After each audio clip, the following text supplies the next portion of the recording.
Hey guys, Toolman Tim here. I'm guessing you're here because you just got a new generator. So today, let me share with you the 6 steps to keeping the break-in process of a brand new generator as stress-free as possible. Step number 1, do not, whatever you do not leave it in the box. You might think, hey, I'm going to leave this generator brand new in the box for a rainy day. Pardon the dad joke. But you're not going to be familiar with how it functions. You're not going to be familiar with how to start it. Heck, you're not even going to be familiar with whether the damn thing starts or not. And if there's a battery in there, guaranteed it's going to be dead by the time you try to open it and turn it on when the power's out. So do not leave it in a box. The last thing you want is dealing with Schrodinger's generator and wondering, is there a generator in there or is there a bag of rocks? Is there a weight for my boat or is there a generator in there? Don't leave it in the box. Open it up, put it on a flat surface. Unpack everything, set it on a counter, set it next to the generator. Then carefully discard all of the debris. Make sure you don't throw things out. Set aside the manual as you're going. Step number 2, take your time and assemble and inspect it before you start it up. Again, follow the instructions. I know we don't like the manual, but it's worth it. Follow the instructions for installing parts, the wheels, the handles. Look for those silly little warning labels that were written in blood, especially the ones hanging on the oil plug that says machine does not ship with oil inside it. Make sure the spark plug isn't loose. Make sure the spark plug wire isn't loose. Make sure the electric start is connected to the battery because almost all generators come without that hooked up. Use the supplied funnel that comes with it to put the right amount of oil into the machine. While you're doing all this assembly, you also want to be looking for any shipping damage. Look for any loose parts that might vibrate off because you might not think they will, but I promise you a generator vibrates a heck of a lot. Just look for anything that doesn't look right. Finally, add fuel. Or hook it up to gas or propane if that's what you're doing. But if you're using gasoline, use fresh, hopefully ethanol-free gasoline. Just add about 1/4 of a tank of gas. Set aside the funnel, set aside the spark plug wrench, set it somewhere you're not going to forget it in a year when you need to do your oil change and change out your spark plugs. Step number 3, this is the fun part. Start the generator. If you have a battery charger, make sure the battery is fully charged before you start. Give the pull cord a few slow pulls just to make sure the oil works its way around the inside of the engine. Now, read the instructions. I know, Tim, seriously, most generators now have the starting instructions permanently affixed to the top of the generator.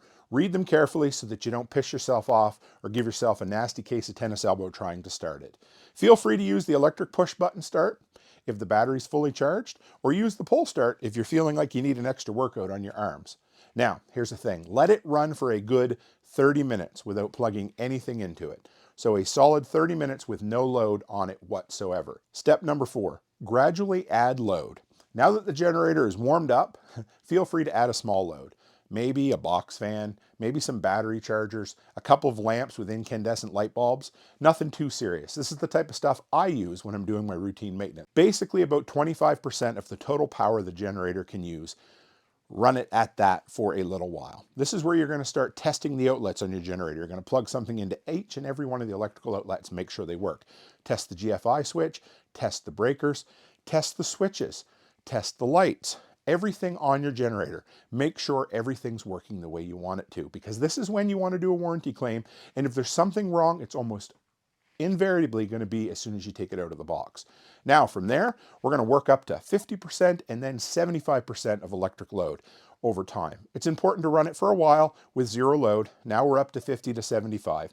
This is where we're going to run things like space heaters, heat guns, things that use a lot of draw. Step number 5, change the oil early. Now, after you've got 5 to 10 hours of runtime in on the generator, this is when you should change the oil. That'll get rid of any of the metal shavings that kind of came out in the breaking in process, any of the chemicals that might still be in there from the manufacturing process inside the engine during assembly or packing. You want to break it in on conventional oil, then you can switch to synthetic if you want. I like synthetic overall. Don't go longer than your recommended oil change periods, even if you do switch to synthetic.